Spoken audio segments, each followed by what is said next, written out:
मुझे लगता है बहुत जल्द कि मैं गठबंधन धर्म की मर्यादा को तोड़ूंगा। कि सर्वप्रथम मैं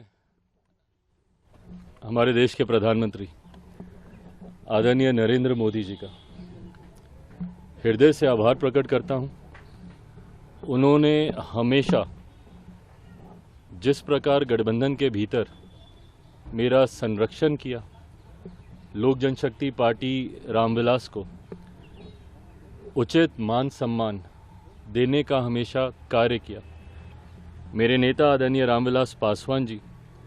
को जिस तरीके से उन्होंने अपने साथी, अपने दोस्त की तरह, उनके रहते हुए और उनके जाने के बाद भी जिस तरीके से उनके मान सम्मान को हमेशा ऊंचा करने का काम किया, ऐसे में लोक जनशक्ति पार्टी रामविलास का हर एक कार्यकर्ता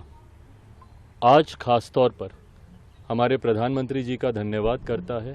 क्योंकि आज पुनः एनडीए के साथ जो हम लोग का पुराना गठबंधन रहा है, जिस गठबंधन के तहत दो बार हम लोग लोकसभा और दो बार हम लोग विधानसभा का चुनाव पिछले 10 सालों में हम लोग लड़ चुके हैं, आज पुनः उस गठबंधन को एक नई मजबूती देने का कार्य किया। मैं भारतीय जनता पार्टी के राष्ट्रीय अध्यक्ष आदरणीय जेपी नड्डा जी, केंद्रीय गृह मंत्री आदरणीय अमित शाह जी का भी विशेष तौर पर धन्यवाद करूंगा, जिन्होंने एक बड़े भाई की भूमिका पार्टी के तमाम हितों को, पार्टी की तमाम चिंताओं को, पार्टी के तमाम कंसर्न्स को न सिर्फ एक्नॉलेज किया बल्कि एड्रेस करने का भी काम किया। आज जब हम लोग गठबंधन, ये गठबंधन की घोषणा नहीं है क्योंकि गठबंधन में हम लोग हमेशा से थे, पर चुनाव को लेकर, लोकसभा चुनाव को लेकर आज जब सीटों का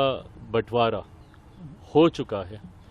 गठबंधन का स्वरूप पूरी तरीके से तैयार हो चुका है, तो इस मौके पर मैं केंद्रीय गृह मंत्री आदरणीय अमित शाह जी का, आदरणीय जेपी नड्डा जी का भी अपनी तरफ से, अपनी पार्टी के हर एक कार्यकर्ता की तरफ से उनका भी मैं धन्यवाद करता हूं। आने वाले दिनों में लोक जनशक्ति पार्टी रामविलास सिर्फ और सिर्फ एक ही लक्ष्य के साथ इस रण में उतरेगी कि बिहार की 40 सीटें हमारा एनडीए गठबंधन जीतेगा और देश में 400 सीटें जीतने का जो लक्ष्य है, ईमानदारी से मैं बोलूं, मुझे कई बार ये लक्ष्य छोटा भी लगता है